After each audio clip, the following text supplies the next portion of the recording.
খুলনার সার্বিক পরিস্থিতি জানাতে মুঠোফোনে আমাদের সঙ্গে সরাসরি যুক্ত হচ্ছেন সহকর্মী আমিরুল ইসলাম। আমিরুল, খুলনার সর্বশেষ পরিস্থিতি কি, সেখানকার আইন শৃঙ্খলা পরিস্থিতি, সেই সাথে আসলে সাধারণ মানুষের অবস্থানও জানাবেন।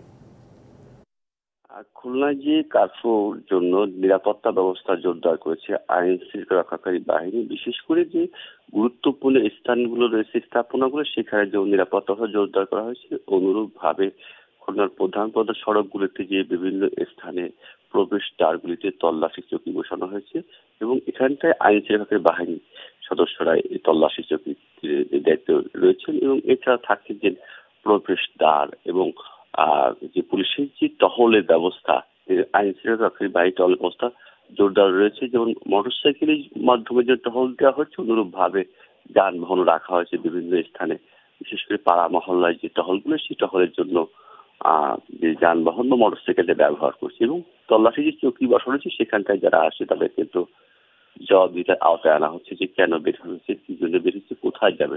এই জবাবদি সন্তুষ্টজনক জবাবের পরবর্তীতে তাকে ছেড়ে দেওয়া হচ্ছে। বিশেষ করে এই কারফিউর যে পরিষেবার আওতামুক্ত জরুরি সেবায় নিয়োজিত যারা রয়েছে, তাদের কিন্তু যে কারফিউর আওতামুক্ত হয়েছে, সেই সব মানুষগুলোকে তাদেরকে প্রয়োজনীয় যে ব্যবস্থা নেওয়া বা কর্মস্থানে যাওয়া কার্যক্রম করেছে, সার্বিক সহযোগিতার জন্য কিন্তু আইন শৃঙ্খলা বাহিনীকে সহায়তা করছেন। এবং যারা 250-টিরও বেশি ডিজাইন অপশন নিয়ে ওয়ালটন স্মার্ট ফ্রিজ, বোঝে আপনার প্রয়োজন।